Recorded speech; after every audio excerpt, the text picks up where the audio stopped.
Okay, finally we get to recording audio for those of you who feared that we were just loop people. Recording audio is where it all happens, and it's where your tracks can be different than everyone else's, so we must know how to do this. All right, so I have my I/O portion of my mixer set up. Here's mixer, here's I/O, gone. There, there. It's the same in the arrangement. I have my I/O, okay? So I have named these tracks. The reason is that if you don't name your tracks, if I start recording on audio 1, I'm going to get dozens of audio 1 samples, and it's just going to go on and on, okay? So what you want is this. Your files are named as they are to avoid a cluster at the end, okay? So I name it. I do that by right-clicking, rename, or Command-R. I got my 2 tracks named. I have a bass guitar here and a bass pedal there. You can see the meters there. To prove it, I'm just going to arm the track. There's my bass, and here's my Ibanez DM1100, my pawn shop favorite. And what? I see levels, but I don't hear it. That's because I have the monitoring turned to off for now. Let's hear this.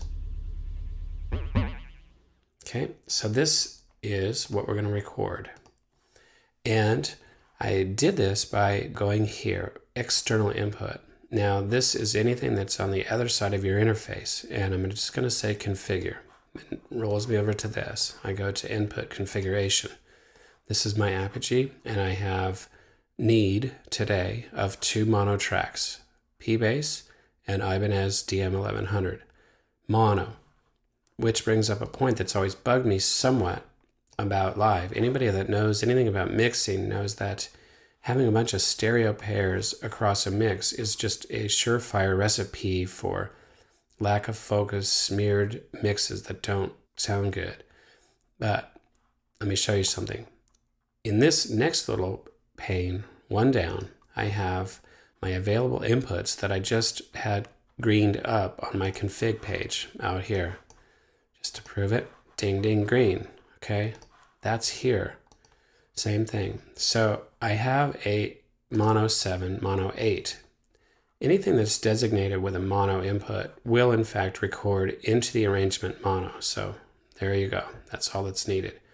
Now, on the other inputs here, these refer to other software within the Mac.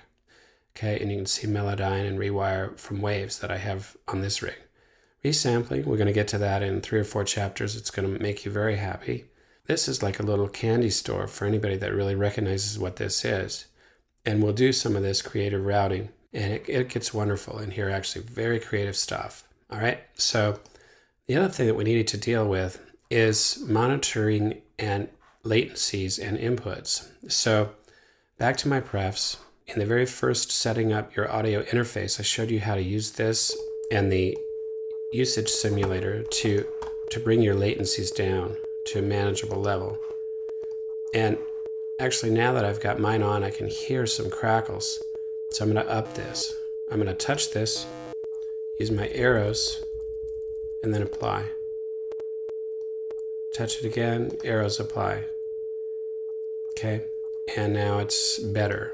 So what the desire here is to get this as low as possible without breaking up the driver. Okay, down here on the record tab, I have my file types. I'm going to record wave at 24-bit. Count in 1 bar, 4, 2, or 4. This means that when I hit record out here, I'm going to hear this metronome for 1 bar to count me into the track. No problem. Okay, so in the next session, we roll.